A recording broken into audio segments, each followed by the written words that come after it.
جو آج صاحب مسند ہیں کل نہیں ہوں گے، کرایہ دار ہیں ذاتی مکان تھوڑی ہے، سبھی کا خون ہے شامل یہاں کی مٹی میں، کسی کے باپ کا ہندوستان تھوڑی ہے۔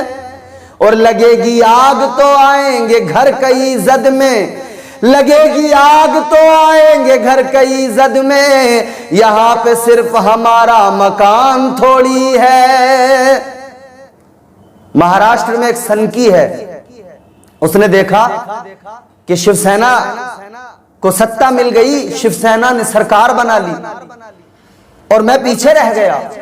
تو اس سنکی نے جس طرح پہلے اپنی سنک دکھائی تھی، اتر بھارت کے لوگوں پر ظلم کیا تھا، مارا تھا، ان کو بھگانے کی کوشش کی تھی، امچی ممبئی کا نعرہ لگایا تھا، وہ سنکی راج ٹھاکرے۔ آج پھر میں نے نیوز دیکھی تو نیوز کی جو ہیڈ لائن ہے، کہا اس ہیڈ لائن کے اندر انہوں نے لکھا ہے کہ راج ٹھاکرے نے مسجدوں کو دیا الٹیمیٹم۔ مسجدوں کو الٹیمیٹم دینے کی کسی کی اوقات ہے؟ حکومت خاموش ہے۔ میں اپنی عدلیہ سے کہنا چاہوں گا کہ دیکھیں اس معاملے کو، غور کریں، ورنہ یہ لوگ اس ملک میں نفرت کی آگ اس قدر لگا رہے ہیں، یہ اس ملک کو لڑائی جھگڑوں میں، دنگوں میں، فساد میں جھونکنا چاہتے ہیں۔ ہماری عدلیہ اس کو سنجان میں لے اور ہماری حکومت دیکھے۔ تو سنکی کہتا ہے میں الٹیمیٹم دے رہا ہوں، مسجدوں سے لاؤڈ سپیکر ہٹا دو ورنہ میں یہ کر دوں گا، وہ کر دوں گا۔ مسلمان قوم، یاد رہے، مسلمان کوئی چینٹی کی طرح نہیں ہے جسے یوں ہی مسل دو گے۔ اتنی آسانی سے تم چاہتے ہو کہ مسلمان کو مسل دیں گے؟ اور میں مسلمانوں کو بھی بتانا چاہتا ہوں، گھبرانے کی ضرورت نہیں ہے۔ دنیا اگر ہمارے خلاف پرواہ نہیں، ہمیں اپنے رب کی رضا چاہیے۔ اے لوگو یاد رکھنا، ساری دنیا مل کر بھی کوشش کرے، جب تک اللہ ہمارا محافظ ہے ہمیں کوئی نقصان نہیں پہنچا سکتا ہے۔ اور دیکھیں مچھر کتنا چھوٹا ہوتا ہے، چھوٹا سا مچھر، ساری دنیا اس کی دشمن ہے۔ نئی نئی دوائیں ایجاد ہوتی ہیں، راستوں میں دوائیں چھڑکتے ہیں، نئے نئے قسم کے لکوڈ بناتے ہیں کہ مچھروں کو مارا جائے۔ ہندوستان بھی اس کا دشمن، امریکہ بھی دشمن، افریقہ بھی دشمن، ساری دنیا ایک مچھر کی دشمن۔ مگر بتاؤ مجھے، ساری دنیا نے مل کر کیا مچھر کو ختم کر دیا؟ کیا مچھر کو مار ڈالا؟ اے میرے عزیزو، جواب ہوگا نہیں، کوئی بھی ختم نہیں کر پایا۔ تو پھر غور کرو، یہ دنیا جب مل کر ایک مچھر کو ختم نہیں کر سکتی ہے تو پھر اللہ کے پسندیدہ دین پر عمل کرنے والے مسلمان کو یہ دنیا کیسے ختم کر سکتی ہے؟ مصطفیٰ کا کلمہ پڑھنے والوں کو یہ دنیا کیسے ختم کر سکتی ہے؟ تو گھبرانے کی ضرورت نہیں ہے مسلمانوں، صرف اللہ تبارک و تعالیٰ سے لو لگاؤ، اللہ سے امید رکھو، اللہ سے دعا کرو، مالک ہمیں کسی کی پناہ نہیں چاہیے، ہمیں تیری پناہ چاہیے، یا اللہ ہمیں تیری حفظ و امان چاہیے۔ حضور صلی اللہ تعالیٰ علیہ وسلم کے غلاموں پر بڑی زیادتیاں کی تھی، زمین تنگ کر دی تھی لوگوں نے، مگر کیا ہوا؟ اس مذہب اسلام کو اور اس کے ماننے والوں کو کل وہ میجورٹی میں ہونے کے بعد ختم نہیں کر پائے، تو آج ہم یہاں بھلے مائنورٹی میں ہیں لیکن تعداد تو بہت زیادہ ہے، تو آج ہمیں کون ختم کر سکتا ہے؟ کوئی ختم نہیں کر سکتا ہے۔ مگر اتنا یاد رہے ان تمام سنکی لوگوں کو اور جتنے بھی یہ فساد چاہتے ہیں، ان لوگوں کو اتنا یاد رہے، کل عرب کی سرزمین پر مسلمانوں کو ستایا گیا لیکن مسلمان ختم نہیں ہوا۔ عراق میں تاتاریوں نے مسلمانوں پر ظلم کیا، مسلمان ختم نہیں ہوا۔ ہندوستان میں غریب نواز سرکار کو ختم کرنا چاہتا تھا پرتھوی راج چوہان، مگر کیا ہوا؟ اس کی موت بھی ایسی ہوئی کہ عبرت بنا دیا اللہ نے، سرکس کے اندر ہاتھی کے نیچے دب کر مر گیا۔ ایسے نہ جانے کتنے ظالم آئے مر گئے۔ کسی ظالم کو اللہ تبارک و تعالیٰ نے، کوئی ظالم ایسا نہیں جسے عبرت نہیں بنا دیا ہو دنیا کے لیے۔ فرعون کی لاش آج بھی رکھی ہے اور عبرت بنی ہوئی ہے، زمین نے اس کو ایکسپٹ نہیں کیا، اس کو پانی میں ڈالا گیا تھا، دریا کے اندر مرا تھا، پانی میں غرق ہو گیا تھا، مگر پانی نے، سمندر کی لہروں نے پھینک دیا، زمین نے قبول نہ کیا۔ جو اللہ و رسول سے غداری کرتا ہے نہ اسے زمین قبول کرتی ہے، نہ اسے کائنات کا کوئی ذرہ پسند کرتا ہے۔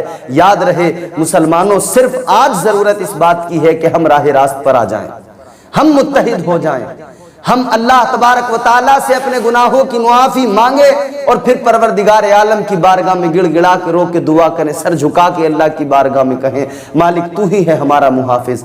انشاءاللہ ساری مشکلیں خود بخود آسان ہو جائیں گی۔ اور آج بہت سارے لوگ اس قسم کے بھی ہوتے ہیں، ان کا مزاج یہ بنا ہوا ہوتا ہے کہ نہیں وہاں ہو رہا ہے ہم کیا کریں، ہم تو محفوظ ہیں۔ وہ بھلے ہی کسی بھی مذہب کے لوگ ہوں، اگر مسلمانوں کو ٹارگٹ کر کے کوئی مسلمانوں پر ظلم کرتا ہے، بہت سارے لوگ سوچ لیتے ہیں مسلمانوں کے ساتھ ہی تو ہو رہا ہے، لیکن یہ مت بھولنا کہ آج مسلمان ہے، کل اگلا نمبر آپ کا بھی ہو سکتا ہے۔ ایسے ظالم لوگ جو ہوتے ہیں انہیں ظلم کرنے میں مزہ آنے لگتا ہے، پھر ابھی وہ مذہب کے نام پر کر رہے ہیں، پھر وہ مذہب نہیں دیکھتے ہیں، پھر انہیں مزہ آتا ہے ظلم کرنے میں۔ نہ جانے کتنے قاتلوں کی داستانیں ایسی ہیں کہ انہیں قتل کرنے میں مزہ آنے لگا تھا، انہیں لطف آنے لگا تھا۔ پہلے وہ پیسوں کے لیے کرتے تھے، پہلے وہ ڈکیتی کے لیے قتل کرتے تھے، پہلے وہ لوٹ مار کی غرض سے قتل کرتے تھے، بعد میں وہ بے وجہ قتل کرنے لگے اس لیے کہ انہیں اس میں مزہ آنے لگا تھا۔ تو اس طرح کے لوگ جب عادی ہو جاتے ہیں تو انہیں مزہ آنے لگتا ہے، پھر یہ ظلم مذہب دیکھ کر آج کر رہے ہیں، کل پھر مذہب دیکھ کر نہیں کریں گے۔ تو جو لوگ اس قسم کے ہیں، وہ کسی لکھنے والے نے لکھا کہ جنگ ہو رہی تھی ہم بچانے نہیں گئے، لیکن پھر اگلا نمبر ہمارا لگ گیا، اور جب ہمارا نمبر لگا تو ہمیں کوئی بچانے والا نہیں رہا، ہمیں کوئی بچانے نہیں آیا۔ پوچھا کیوں بچانے نہیں آیا؟ کہا اس لیے کہ کوئی بچا ہی نہیں تھا باقی، کون بچانے آتا؟ تو جب کوئی باقی نہیں بچا تو بچانے کیسے آتا؟ رہی مسلمانوں کی بات، تو مسلمان اللہ پر بھروسہ کرتے ہیں، اللہ محافظ ہے ہمارا۔ ایک وقت ایسا آیا تھا اسی ہندوستان میں، دلی کی سرزمین کا واقعہ میں آپ کو سنا رہا ہوں۔ دلی کی جامع مسجد کی پیریوں پہ ایک مزار بنا ہوا ہے اللہ والے کا، حضرت ہرے بھرے شاہ رحمت اللہ علیہ۔ دلی پر ایک ظالم بادشاہ حملہ آور ہوا، بہت بڑا لشکر دلی کی سرحدوں میں داخل ہونے جا رہا تھا۔ دلی کے لوگ اللہ والے کی بارگاہ میں آئے، گڑ گڑانے لگے، اللہ والے قتل کرنے کے لیے، مسلمانوں کو مارنے کے لیے ایک ظالم بادشاہ آ رہا ہے بڑا لشکر لے کر۔ کتنا بڑا لشکر؟ بتایا جاتا ہے تقریباً 20 سے 22 ہزار کا لشکر لے کر ہندوستان میں داخل ہو رہا تھا۔ اللہ اکبر کبیرہ۔ اللہ والے نے فرمایا جاؤ کچھ نہیں ہوگا، آرام کرو۔ لوگ اپنے گھروں میں چلے گئے۔ اللہ والوں نے ہر وقت میں مدد کی ہے۔ لوگ تو جا کر سو گئے اپنے گھروں میں، اللہ والے نے اپنے مرید کو بلایا، حضرت سرمد شہید رحمت اللہ علیہ، آپ کے مرید حضرت ہرے بھرے شاہ رحمت اللہ علیہ نے بلایا، سرمد ادھر آؤ۔ آ گئے جی حضور۔ اللہ والے نے فرمایا سرمد ایک ظالم بادشاہ لشکر لے کر آ رہا ہے، مسلمانوں کو قتل کرنا چاہتا ہے۔ سنو سرمد، آج رات ہمیں دلی کی سرحدوں کی حفاظت کرنی ہے، آج رات ہمیں جنگ کے لیے جانا ہے۔ مرید نے سمجھا شاید ہم کوئی لشکر لے کر جائیں گے، کہا ٹھیک ہے حضور جائیں گے، لیکن جب رات کا وقت ہوا اللہ والے نے فرمایا سرمد چلو۔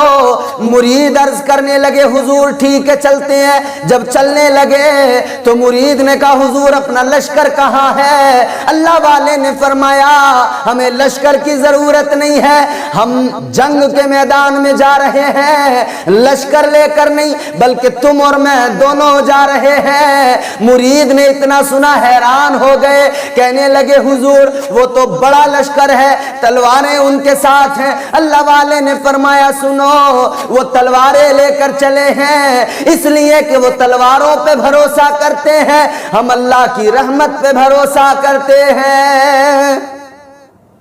پہنچ گئے دلی کی سرحدوں پر، لشکر سامنے سے آتا نظر آیا۔ جب دو لوگوں کو سامنے دیکھا تو لشکر کے سپہ سالار نے لشکر کو روکا، کہا انہیں پکڑ کر لاؤ، کون ہے؟ کوئی جاسوس تو نہیں ہے؟ پکڑ کر لائے، کہا کیا بات ہے، کون ہو تم، کس لیے آئے ہو؟ اللہ والے نے فرمایا تم سے جنگ کرنے کے لیے آئے ہیں۔ سپہ سالار نے سوچا یہ دو آئے ہیں پیچھے ان کا کوئی بڑا لشکر ہوگا، کہا تمہاری فوج کہاں ہے، کتنی تعداد ہے؟ اللہ والے نے فرمایا ہماری کوئی فوج نہیں ہے، ہم دونوں لوگ چلے آئے ہیں، ہم دونوں تم سے مقابلہ کریں گے۔ اس سپہ سالار نے جیسے اتنا سنا تو ہنسنے لگا، کہنے لگا تم دو لوگ میرے لشکر کو نہیں دیکھ رہے، تمہیں ذرا سا خوف نہیں ہے، ذرا سا ڈر نہیں ہے؟ اگر میں ایک اشارہ کر دوں میرے سپاہی تمہارے ٹکڑے کر دیں گے۔ اللہ والے نے فرمایا کہ جب تک ہمارا نگہبان خدا ہے کوئی ہمیں نقصان نہیں پہنچا سکتا ہے۔ ادھر آؤ پیارے ہنر آزمائیں، تو تیر آزما ہم جگر آزمائیں، نہ خنجر اٹھے گا نہ تلوار ان سے، یہ بازو میرے آزمائے ہوئے ہیں۔ اللہ والے نے فرمایا آزما کے دیکھ لے، تو اپنی تلوار چلا کے دیکھ لے، سرفروشی کی تمنا اب ہمارے دل میں ہے، دیکھنا ہے زور کتنا بازوئے قاتل میں ہے۔ اتنا سنا اس کو غصہ آ گیا، سپہ سالار نے سپاہیوں سے کہا آگے بڑھو قتل کر دو۔ سپاہی آگے بڑھے، تلواریں نکالی، ہوا میں لہراتے ہوئے آگے بڑھے، وار کرنے والے تھے۔ اللہ والے نے آگے سے کہا چٹ، پیچھے سے مرید نے کہا پٹ، قسم خدا کی دنیا حیران ہے۔ ادھر اللہ والے نے چٹ پٹ کہا، پیر نے چٹ، مرید نے پٹ کہا۔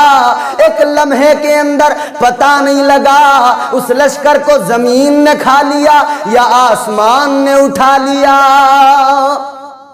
پورا کا پورا لشکر صاف ہو گیا ایک لمحے کے اندر۔